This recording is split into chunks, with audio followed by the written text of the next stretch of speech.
21의 생각 이세영입니다. 혹시 사시는 곳의 시장이나 군수, 구청장 이름을 아십니까? 아신다고요? 그러면 기초의원 이름은 어떻습니까? 전 사실 제가 사는 동네의 구의원 이름을 하나도 모릅니다.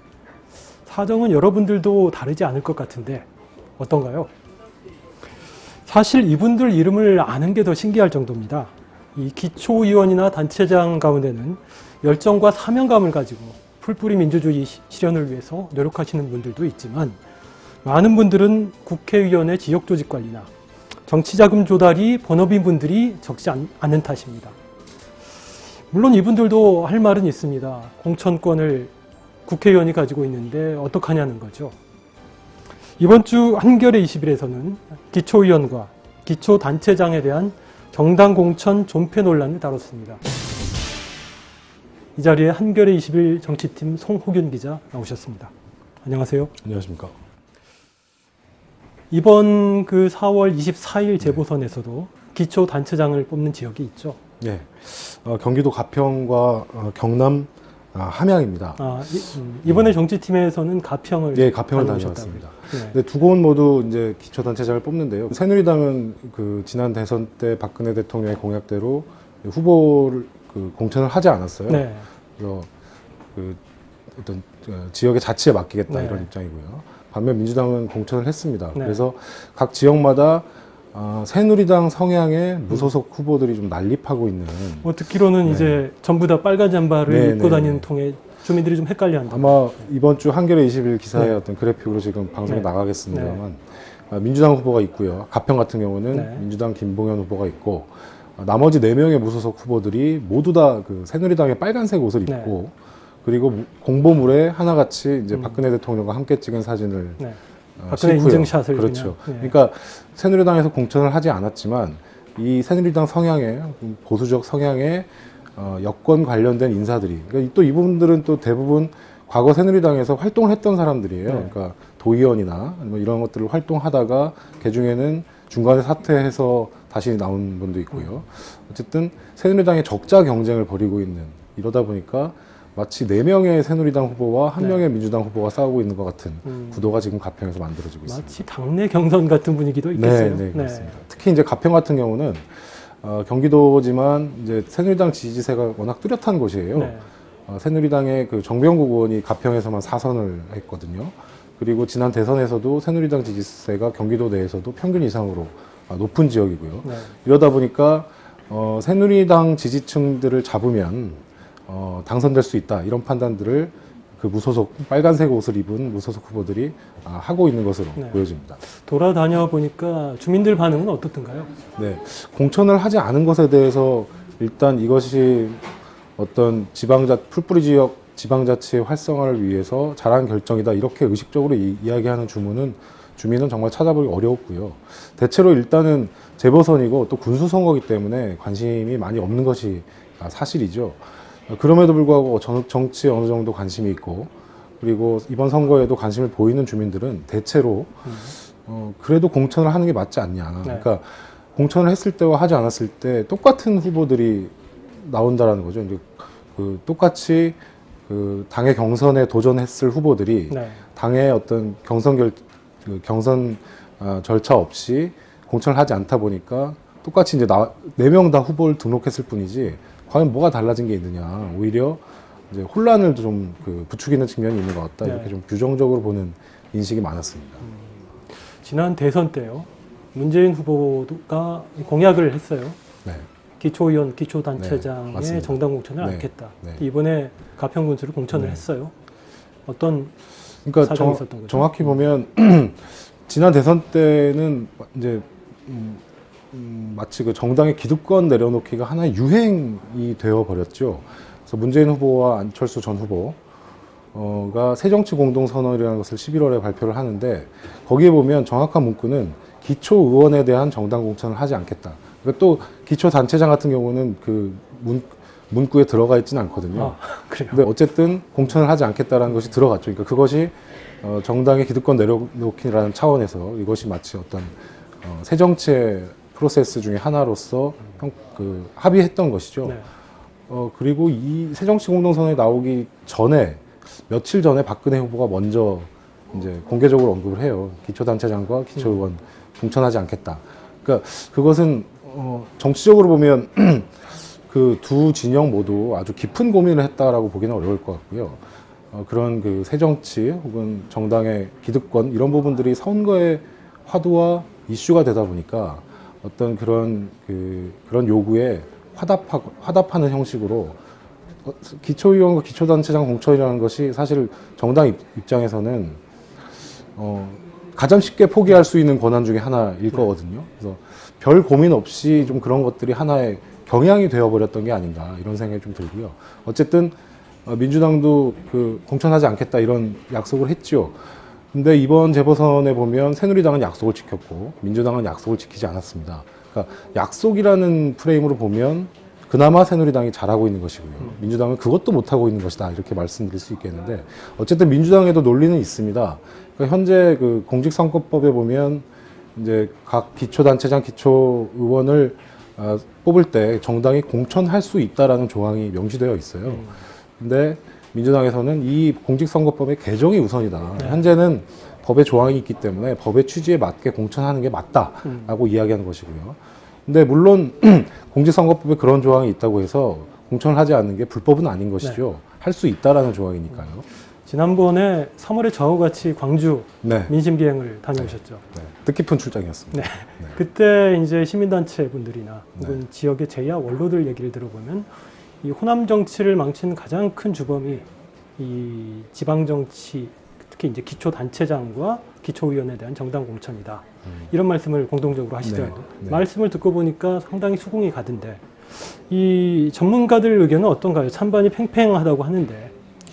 예, 그렇습니다. 이제 문제의 진단에는 대체로 좀 의견이 일치하는 것 같아요. 말 그대로 지역민들의 이해와 지역민들의 요구를 받아 안아서 이것을 제도화하고 혹은 정치의 영역에서 또 행정의 영역에서 해결해야 되는 당사자들이 지방자치 당사자들이 어떤 그 중앙의 정당 정치에 혹은 그 정당의 지역 조직에 마치 하부 조직원처럼 행동하는, 그러니까 예를 들어서 어떤 지역의 구청장 같은 경우는 그 지역의 지역구를 가진 국회의원의 수족처럼 그렇죠. 이렇게 움직이는 행태가 결국 지방자치를 좀먹고 망치고 있다라는 인식.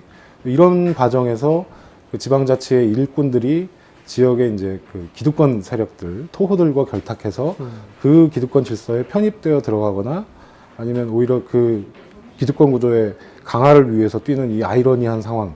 이것은 정말 문제가 있다라는 인식은 어떤 학자든 어떤 전문가든 공통적으로 하는 것 같아요.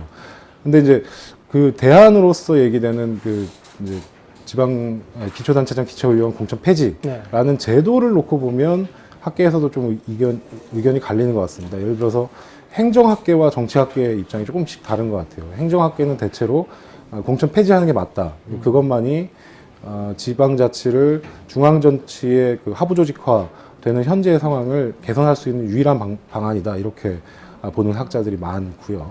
상대적으로 이제 정치학자들 같은 경우는 좀 다릅니다. 그러니까 이런 것이죠.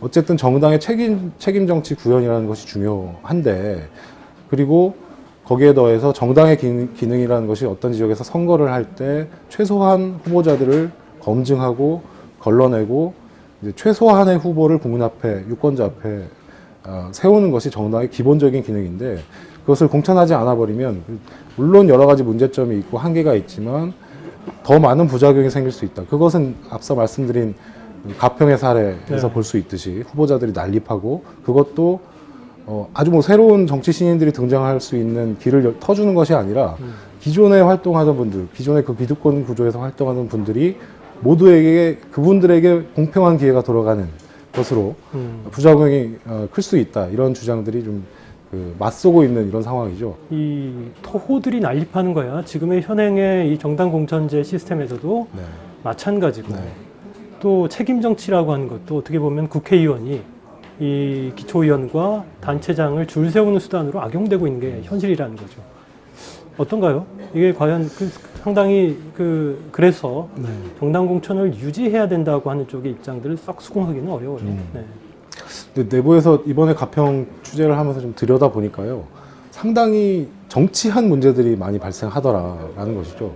그러니까 정당 공천 폐지를 새누리당이 공식적으로 발표하기 전에 이 지역구 의원인 정병국 의원 같은 경우는 지금 현재 출마한 후보자들을 포함해서 예비 후보자들을 계속해서 접촉을 했다고 그래요. 네. 교통정리 내지는 영향력을 행사하려는 어떤 시도들이 있었다고 그래요. 네. 그리고 공천하지 않고 현재 4명의 후보들이 이제 출마하게 됐는데 그 이후에도 개별적으로 좀 접촉을 했다라는 그 이야기를 들었거든요. 그리고 지금도 뭐 특정 후보를 정병국 의원이 지원을 하고 있다, 뭐 이런 이야기들까지 지역 정거에서 나오고 있는데 이것처럼 정당 공천 폐지라는 제도의 문제일까 과연, 혹은 지방자치를 실제로 그 책임감을 갖고 뛰어야 할 지역 일꾼들, 결국 이제 사람의 문제도 굉장히 크다라는 저는 생각이 들거든요. 그러니까 그럼에도 불구하고 어느 한쪽이 맞다. 그러니까 지금 당장 지금 이런 인프라에서 제도 공천이라는 제도를 폐지하는 것이 더 나은 결과를 낳을 것이냐, 아니면 이런 문제점이 계속해서 반복되고 있는 현행 제도를 유지하는 것이 더 나을 것이냐, 정말 말하기 어려운 부분인 것 같습니다. 네.